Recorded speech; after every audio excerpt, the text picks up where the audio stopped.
Have you ever found yourself in the middle of a crisis, heart racing, cold sweat, tremors, and wondered if it was real or just a figment of your imagination? This cruel doubt between what is physical and what is mental isn't just confusion. It's the reflection of a fragmented psyche that has lost the ability to distinguish between the body's true alarms and the ghosts created by the mind. The question you ask, is it an anxiety attack or all in my head, reveals something profound about how you relate to your own internal experience. This division between real and imaginary is, in itself, a symptom. It's a sign that you are disconnected from the messages your unconscious is trying to send through your body. Carl Jung, the pioneer of analytical psychology, discovered that psychosomatic symptoms are not deceptions of the mind, but symbolic languages of a psyche seeking integration. When we reject or deny parts of our emotional experience, they find other ways to manifest. The body becomes the spokesperson for what the conscious mind refuses to hear. Anxiety doesn't distinguish between the real and the imaginary because, to the unconscious, everything is real. The fear you feel of a non-existent danger is just as true as the fear of a concrete one. The question isn't whether your symptoms are real. They are. The question is understanding what they are trying to communicate. But you have been conditioned to distrust yourself. Society teaches that only what can be measured, weighed, and proven is valid. Your feelings, your internal sensations, your gut feelings, all of this is classified as all in your head, as if your head weren't part of your whole being. This fragmentation between mind and body, between real and imaginary, is the root of much modern suffering. You live divided against yourself, constantly questioning the validity of your own experience. When anxiety arises, instead of asking, "What does this mean?" you ask, "Is this real?" The answer lies not in denying or validating your symptoms, but in learning to decipher them. Every accelerated heartbeat, every cold sweat, every catastrophic thought carries valuable information about unintegrated parts of your personality. Anxiety is the shadow trying to emerge into consciousness. There is a way out of this confusion, not through more mental analysis or attempts to control the symptoms, but through an honest and courageous investigation of what is really happening in your internal world. When you learn to dialogue with your anxiety instead of fighting it, something extraordinary happens. It reveals its secrets. The 5 steps you are about to discover are not techniques to eliminate anxiety. They are keys to decoding its language. They will teach you to distinguish not between real and imaginary, but between genuine messages from the unconscious and the noise of a fragmented mind. But before revealing these steps, you need to prepare for an uncomfortable truth. Maybe you're afraid of the answer. Maybe a part of you prefers doubt to clarity, because clarity demands responsibility. Clarity requires you to stop hiding behind the question, "Is it real or not?" and start asking, "What is this trying to teach me?" Are you ready to discover what your anxiety really wants to say? Observe for a moment.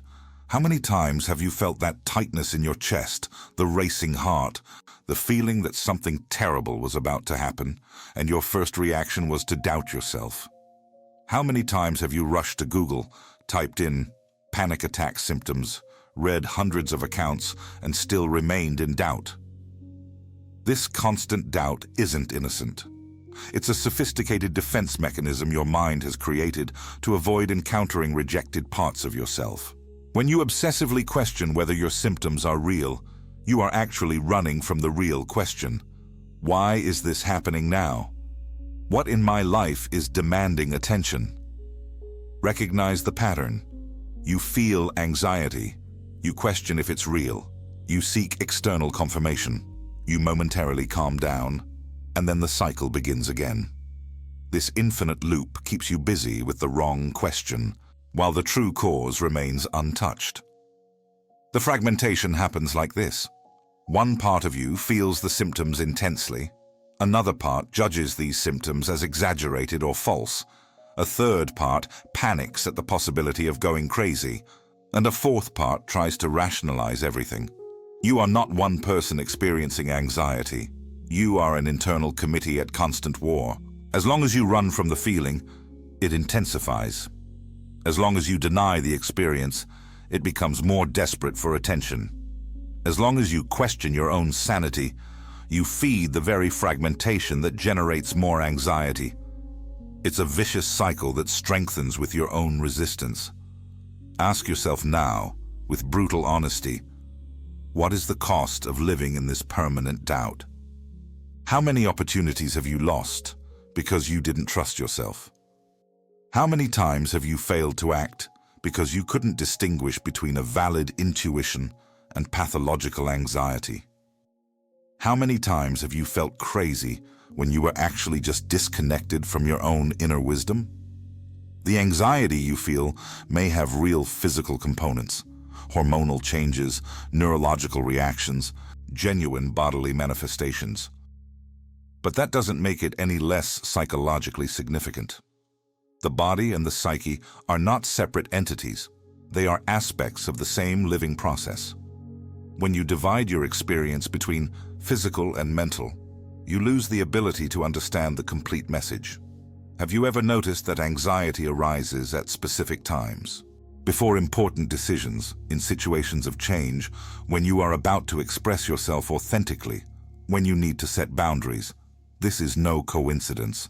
Anxiety is your internal alarm system trying to protect you from something, but not always from what you imagine. Sometimes it protects you from the success you secretly fear. Sometimes it protects you from the intimacy you desire, but consider dangerous. Sometimes it protects you from the responsibility that comes with growth. Sometimes it simply protects you from feeling the pain you've been avoiding for years. Are you beginning to see that the question, is it real or imaginary, is a trap? That it keeps you stuck on the surface, while the real answers lie in the depths? That maybe you're not afraid of the symptoms, but of what they might reveal about your life. There is a way out of this confusion, but it requires the courage to stop questioning the validity of your experience and start investigating its meaning. The root of the confusion between an anxiety attack and it being all in your head lies in an artificial division that modern culture has created. The separation between body and mind, between physical and psychological, between real and imaginary. This fragmentation is not natural, it is learned, and it is what transforms integrated experiences into fragmented symptoms.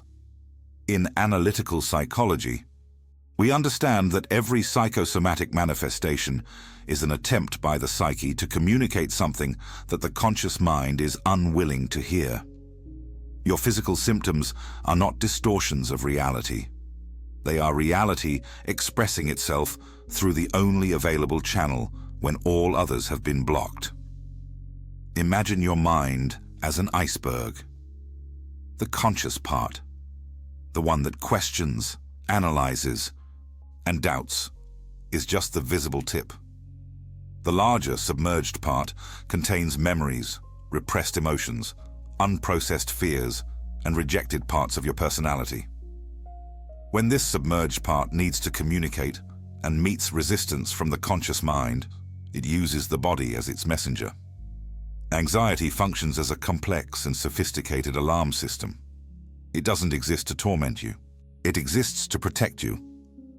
But sometimes the alarm goes off not because of a real external danger, but because of a perceived internal danger.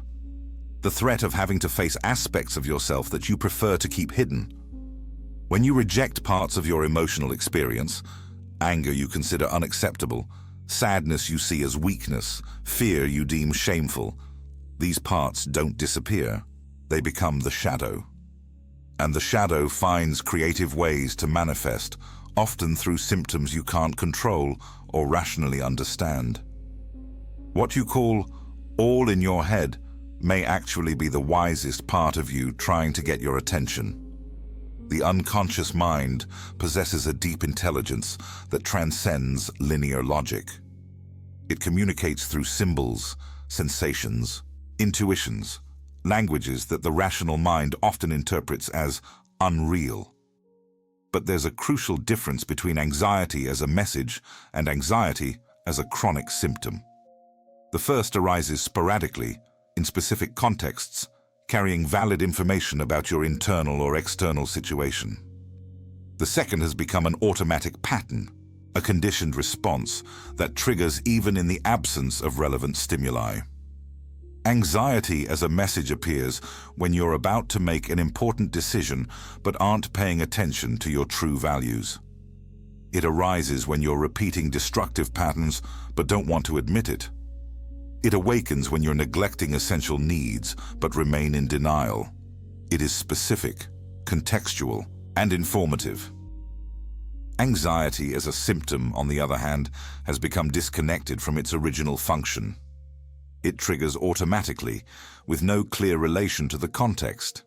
It is generalized, disproportionate, and seems to carry no useful information. But even this chronic anxiety began as a message. It was just ignored for so long that it became a dysfunctional pattern. The key is not to eliminate anxiety, but to re-establish a dialogue with it, to learn its language again, to distinguish between valid alarms and dysregulated ones. And this requires a specific tool, the ability to investigate the experience without judging it. The steps you are about to discover will teach you exactly that. Now we get to the core. The 5 foolproof steps that will allow you to distinguish between a real anxiety attack and the projections of a fragmented mind. These are not steps to eliminate anxiety, but to understand its language and re-establish a dialogue with your inner wisdom. Step 1. The conscious pause. When the symptoms arise, the first impulse will be to analyze, control, or run from them. Do none of that. Take a conscious pause. Breathe deeply 3 times and declare internally, I am willing to listen to what this has to tell me. This pause breaks the automatic cycle of resistance that amplifies anxiety. Real anxiety subsides when you stop fighting it. Phantom anxiety intensifies because it feeds on resistance. If the symptoms calm with your conscious presence, you are dealing with a genuine message from the unconscious. Step 2. Body mapping. Put your attention on your body, not your mind. Where exactly do you feel the anxiety? Is it a tightness in your chest, a tension in your throat, a pit in your stomach, a pressure in your forehead? Be specific. Real anxiety has a clear and consistent bodily signature. It manifests in specific places with definite sensations. Phantom anxiety is vague, diffuse, constantly shifting, or seems to be everywhere and nowhere at once. When you can precisely map where the anxiety lives in your body, you are in touch with something genuine. Step 3. The contextual investigation. Ask yourself, when did this start? What was happening in your life in the hours, days, or weeks before? Who were you with? What decision were you avoiding? What conversation were you postponing? What feeling were you suppressing? Real anxiety always has a context. It arises in response to specific situations, even if you don't make the connection immediately. Phantom anxiety seems to appear out of nowhere, for no apparent reason, as if it were completely random. But when you investigate honestly, there's always a trigger, a situation that activated an unconscious pattern. Notice that up to this point, you are not trying to eliminate anything. You are investigating, gathering information, establishing a conscious relationship with your internal experience. This is already profoundly transformative because it breaks the pattern of fragmentation between the observer and the observed, between you and your symptoms.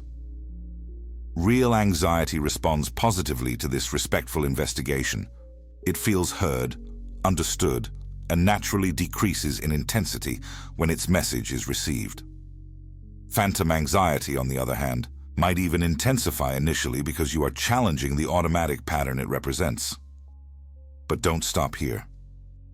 These first 3 steps are just the beginning. They establish the foundation for a conscious relationship with your internal experience. But the deeper elements that will reveal whether you are dealing with a genuine message from the unconscious or a dysregulated pattern that needs to be reintegrated differently are still missing. The next 2 steps will take you into deeper territories of the psyche where the true answers reside. Where you will discover not only if your anxiety is real, but what it is trying to heal in your life. Are you ready to dive deeper? Now we arrive at the deepest steps, where you go beyond identification and enter the territory of true integration. This is where it's revealed not only if your anxiety is real, but what its specific function is in your journey of individuation. Step 4. The direct dialogue. This is the step that separates those who are ready to grow from those who prefer to remain on the surface. You are going to talk directly to your anxiety, not as if it were an enemy to be defeated, but as a part of you that has something important to communicate. Close your eyes, breathe deeply, and ask internally, what are you trying to protect me from? Then, simply listen. Don't force answers. Allow them to arise naturally. Real anxiety always answers this question with surprising clarity. It might say, I'm protecting you from being rejected again. I'm alerting you that you're ignoring your boundaries. I'm warning you that this decision is not aligned with who you really are. Phantom anxiety usually doesn't answer or gives vague, inconsistent responses. When you receive a clear, specific answer, you are in contact with a genuine part of your psyche that deserves to be heard and integrated. Step 5. The conscious action. This is the decisive step. If your anxiety is real, if it has brought a valid message, you need to act on that information. Not necessarily doing what the anxiety is asking. Sometimes it asks you to run from everything, but honoring the information it brought. If it revealed that you are ignoring your boundaries, what do you need to do? If it showed that you are betraying your values, how can you realign? If it pointed to an unresolved fear, how can you face it consciously? Real anxiety decreases drastically when you take conscious action based on its message. It has fulfilled its function and can recede. Phantom anxiety does not respond to conscious action because it is not based on real information. It is an automatic pattern that keeps running regardless of what you do. But there is a crucial element here. Sometimes the necessary action is paradoxical.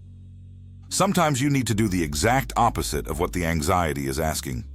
If it's telling you to flee a situation that is genuinely important for your growth, the conscious action might be to face that situation, but now with awareness of the internal resistance instead of denying it.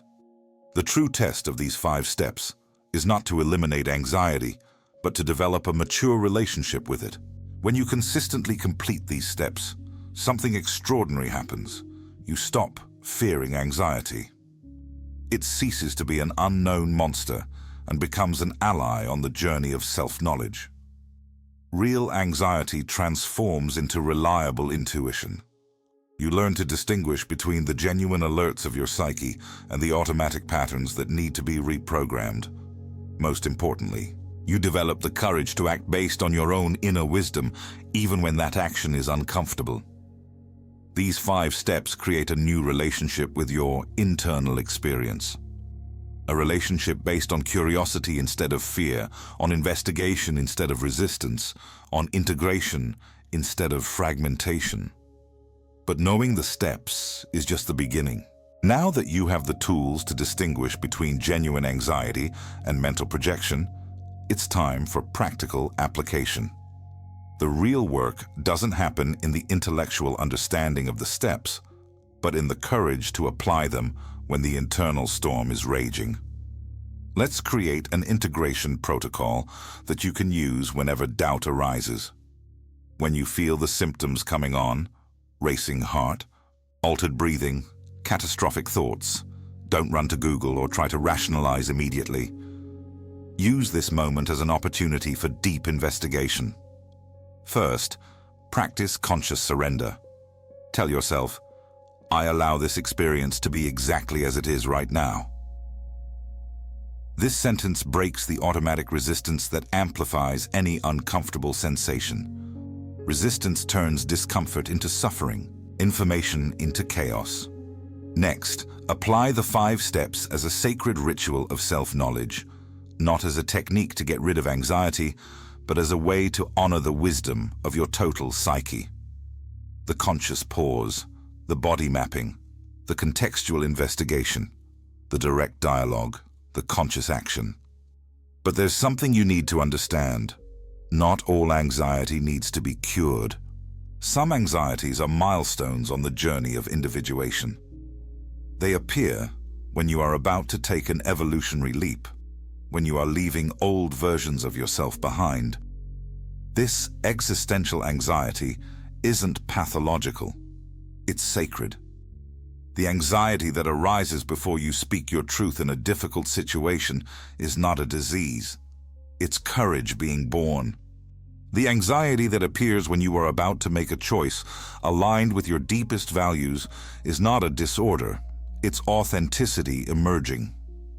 The anxiety that arises when you allow yourself to be vulnerable in an important relationship is not a symptom. It's love taking a risk.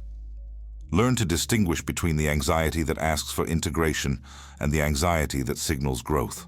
The first needs to be heard and understood. The second needs to be honored and moved through with conscious courage. Keep an integration journal. Every time you experience anxiety, record. Which step revealed the most information? What pattern did you identify? What conscious action did you take? How did the anxiety respond? What part of you was asking for attention? Over time, you will notice that certain situations always activate the same anxious patterns.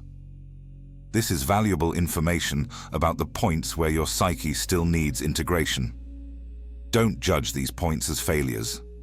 See them as opportunities for growth that your inner wisdom is highlighting for you. And here is a truth that might be unsettling.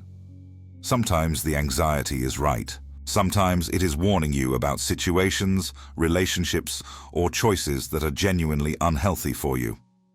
Modern culture teaches you to ignore these internal signals and trust only external logic. But your psyche possesses an intelligence that transcends rational analysis. Trust the process.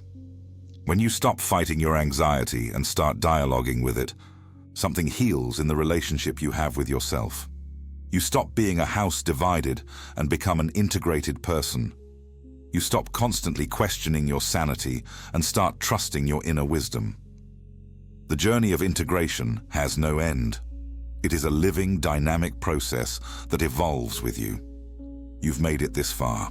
This means that something in you was ready for a different perspective on anxiety, an approach that honors both experience and consciousness, both body and psyche. Now you possess not just 5 technical steps, but a new way of relating to your internal experience. You can no longer pretend you don't know how to distinguish between a genuine message and mental noise. You can no longer hide behind the question, is it real or imaginary? Because now you have the tools to investigate, dialogue, and integrate. This is both a responsibility and a freedom. The responsibility lies in applying what you've learned, in stopping being a victim of your own symptoms and becoming an investigator of your own psyche, in honoring the messages that arise through anxiety instead of trying to silence them with distraction or automatic medication. The freedom lies in discovering that you are not a hostage to your anxiety, that it is not your enemy or your master, that it is a language you can learn to decipher, an ally you can learn to trust, a wisdom you can learn to honor. You are now the conscious observer of your internal experience. You are no longer the one who gets lost in the symptoms, nor the one who denies them. You are the one who investigates with curiosity, who dialogues with courage, who integrates with wisdom. When the next wave of anxiety comes, and it will, because life is constant movement, and the psyche is always communicating, you have a conscious choice. You can return to the old patterns of resistance, obsessive analysis, and fragmentation. Or you can apply the 5 steps and use the experience as an opportunity for growth and integration. Remember, the anxiety you feel might be protecting you from repeating past mistakes, warning you about situations that deserve attention, preparing you for necessary changes, or simply signaling that it's time to stop and listen to your inner wisdom. Not all anxiety is pathological. Much of what we call anxiety is actually unrecognized intuition. But now you know the difference. Now you have the protocol to investigate. Now you can distinguish between the genuine alarm and the dysregulated alarm, between the message from the soul and the noise of the fragmented mind. The journey of self-knowledge through anxiety is one of the most courageous anyone can undertake, because it requires you to stop running from yourself and start dialoguing with all parts of your being, including those you would rather ignore. Comment below which of the 5 steps resonated most with your experience. Did the direct dialogue bring you revelations? Did the body mapping surprise you? Did the contextual investigation reveal patterns you hadn't noticed? Like this content, if you felt the courage to stop questioning the validity of your experience and start investigating its meaning, subscribe to the channel to continue this journey of psychological integration, where we explore the secret languages of the psyche and the paths to individuation through consciousness. Anxiety is not your enemy. It never was. It is the voice of parts of you that need to be heard, understood, and integrated. When you stop fighting it and start dialoguing with it, something heals deeply in your relationship with yourself. Allow yourself to hear what your anxiety really has to say. The truth is waiting for you.